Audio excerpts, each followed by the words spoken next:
সমালোচনা ছিল, বিতর্ক ছিল, পথটাও ছিল কঠিন। তবু থামেনি মাইকেল। মাইকেল জ্যাকসনের জীবনের গল্প নিয়ে তৈরি এই বড় বাজেটের সিনেমা মুক্তির পরই বক্স অফিসে দেখাচ্ছে দারুণ চমক। উত্তর আমেরিকার প্রথম সপ্তাহে আয় $97 মিলিয়ন, আর বিশ্বজুড়ে মোট আয় ছুঁয়েছে $217 মিলিয়ন। এটাই এখন পর্যন্ত সবচেয়ে বড় ওপেনিং পাওয়ার কোনো biopic. You want to be the biggest star in the world?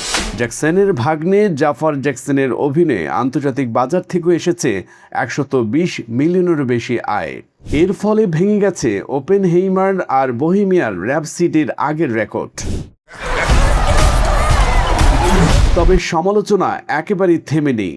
অনেকে বলছেন জ্যাকসনের জীবনের বিতর্কিত দিকগুলো ঠিকভাবে দেখানো হয়নি। রোটেন টমেটোসের সমালোচকদের স্কোর মাত্র 38%, কিন্তু দর্শকের রেটিং 97%।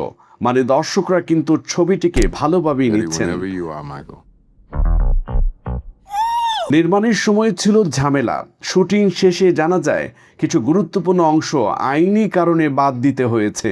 প্রায় $200 মিলিয়ন বাজেটের এই সিনেমা ইতিমধ্যেই বড় সাফল্যের মুখ দেখেছে। এমনকি সিকুয়েল আর তৃতীয় কিস্তির কথাও ভাবছেন নির্মাতারা। এখনও জাপানে মুক্তি পায়নি মাইকেল, যেখানে জ্যাকসনের ভক্ত সবচেয়ে বেশি। সব মিলিয়ে বিতর্ক, সমালোচনা, বাধা সব কিছু পেরিয়ে মাইকেল এখন বক্স অফিসের নতুন ইতিহাস।